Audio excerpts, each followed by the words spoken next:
सिपारो ॿियो सूरह बकरा जो 27 रुकू उन जो तर्जुमो ॿुधंदासीं। बिस्मिल्लाहिर्रहमानिर्रहीम। तव्हां खां ताज़ीम वारे महीने में विढ़ण बाबति पुछनि था।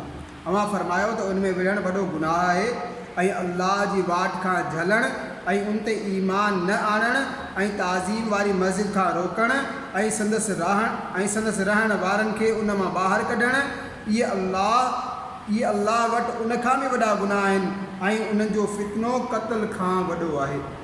जेकॾहिं वस पुॼेनि त उहे अव्हां सां हमेशह विढ़ंदा रहंदा एसि ताईं जो अव्हां खे अव्हां जे दीन खां फेरे छॾीनि, ऐं अव्हां मां जेको पंहिंजे दीन खां फिरंदो कोई काफ़िर थी मरंदो त उन्हनि माण्हुनि जी कमाई दुनिया ऐं आख़िरत में चट थी वई ऐं उहे ई दोज़खी आहिनि।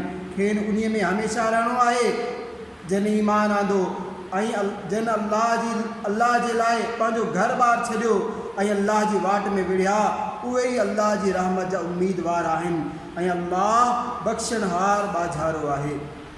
तव्हां खां शराब जो ऐं जुआ जो हुकुम पुछनि था।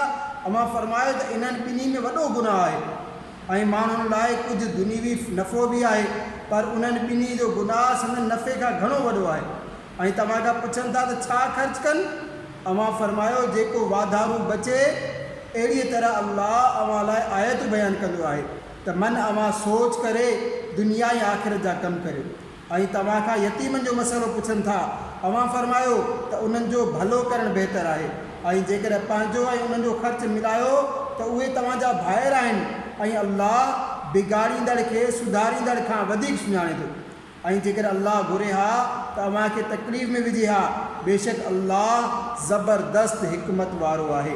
ऐं मुशरिक औरतुनि सां निकाह न करियो जेसि ताईं मुसलमान न थियनि, ऐं बेशक मुसलमान बानी मुशरिकियाणीअ खां भली आहे जेतोणीकि मुशरिकियाणी अव्हां खे वणंदी हुजे।